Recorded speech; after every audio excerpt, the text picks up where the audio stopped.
Hello everyone, this is third lecture of science chapter Our Environment. इस lecture में हम बात करेंगे इकोसिस्टम और उसके कुछ कंपोनेंट्स के बारे में। तो फिर आइए लेट्स गेट स्टार्टेड।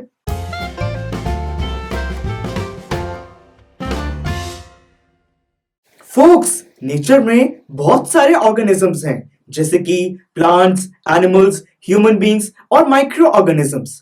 ये जितने भी ऑर्गेनिजम्स हैं ये फिजिकल फैक्टर्स के साथ इंटरैक्ट करते हैं। तो ये जितने भी इंटरैक्टिंग ऑर्गेनिजम्स हैं और साथ में जो फिजिकल फैक्टर्स हैं ये सब मिलकर फॉर्म करते हैं इकोसिस्टम। तो फ्रेंड्स, इकोसिस्टम के जो लिविंग कंपोनेंट्स हुए, जो ऑर्गेनिजम्स हैं, उनको हमने नाम दिया है बायोटिक कंपोनेंट्स, और जो नॉन लिविंग कंपोनेंट्स हैं, जो फिजिकल फैक्टर्स हैं, उनको हम कहते हैं एबायोटिक कंपोनेंट्स। तो फोक्स, क्या आप एबायोटिक कंपोनेंट्स के कुछ एग्जांपल्स दे सकते हैं? सर, ये जो एबायोटिक कंपोनेंट्स के जो फिजिकल फैक्टर्स हैं उसके एग्जांपल्स हैं टेम्परेचर, रेनफॉल, विंड, सॉइल और मिनरल्स। राइट, इकोसिस्टम का एक एग्जांपल लेते हैं, वो है गार्डन। फ्रेंड्स, गार्डन में बहुत सारे लिविंग ऑर्गेनिजम्स होते हैं जैसे कि फ्रॉग्स होते हैं, ग्रास होती है, प्लांट्स होते हैं, बर्ड्स होती हैं। तो इन सब की ग्रोथ के लिए बहुत सारे फिजिकल फैक्टर्स भी प्रेजेंट है। तो हम कह सकते हैं कि गार्डन एक इकोसिस्टम है। इकोसिस्टम के और एग्जांपल्स हैं forest, lakes, ponds etcetera. Guys, जो फॉरेस्ट है, फॉरेस्ट में ह्यूमन इंटरफेरेंस नहीं होती है, इसलिए हम कह सकते हैं कि फॉरेस्ट एक नेचुरल इकोसिस्टम है। पर गाइस, गार्डन गार्डन तो हम ह्यूमंस ने बनाया है, इसलिए गार्डन एक आर्टिफिशियल इकोसिस्टम है। गाइस, जितने भी लिविंग ऑर्गेनिजम्स हैं वो जिस तरीके से अपना फूड ऑब्टेन करते हैं, हम उस बेसिस पर उनको 3 ग्रुप्स में डिवाइड कर सकते हैं। क्या आप बता सकते हैं कि वो 3 ग्रुप क्या हैं? यस सर, ये हमने 9th क्लास में भी पढ़ा था कि हम ऑर्गेनिजम्स को 3 ग्रुप में डिवाइड कर सकते हैं। वो हैं प्रोड्यूसर्स, कंज्यूमर्स और डिकम्पोजर्स।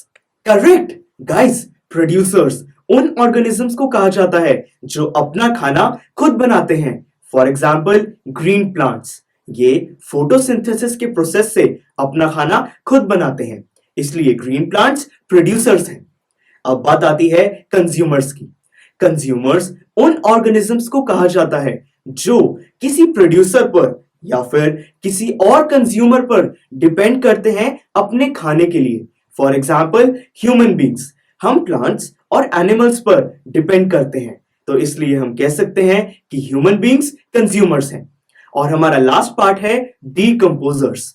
गाइस, जो ऑर्गेनिजम्स किसी दूसरे ऑर्गेनिज्म की डेथ के बाद उनकी बॉडी से अपना खाना ऑब्टेन करता है, उन्हें हम डीकंपोजर्स कहते हैं। इसका एग्जाम्पल है फंजाई और अर्थवॉर्म्स। तो गाइस, इन्हीं प्रोड्यूसर्स और कंज्यूमर्स से बनती है फूड चेन। क्या आप बता सकते हैं कि एक फूड चेन क्या होती है? टीचर, जब एक ऑर्गेनिज्म किसी दूसरे ऑर्गेनिज्म को खाता है और उसे कोई और ऑर्गेनिज्म खाता है, तो उससे जो सीरीज फॉर्म होती है उसे हम फूड चेन कहते हैं। करेक्ट, इसका एग्जाम्पल है फ्रेंड्स, जो ग्रास होती है, ग्रास को डियर खाता है।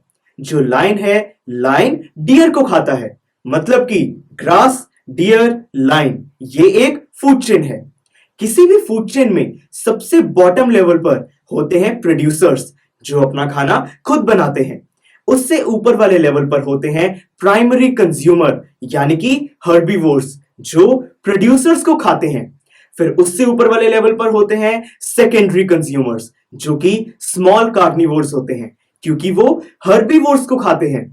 और सबसे टॉप लेवल पर होते हैं टर्शरी कंज्यूमर्स जो कि लार्ज कार्निवोर्स होते हैं, वो स्मॉल कार्निवोर्स को खाते हैं।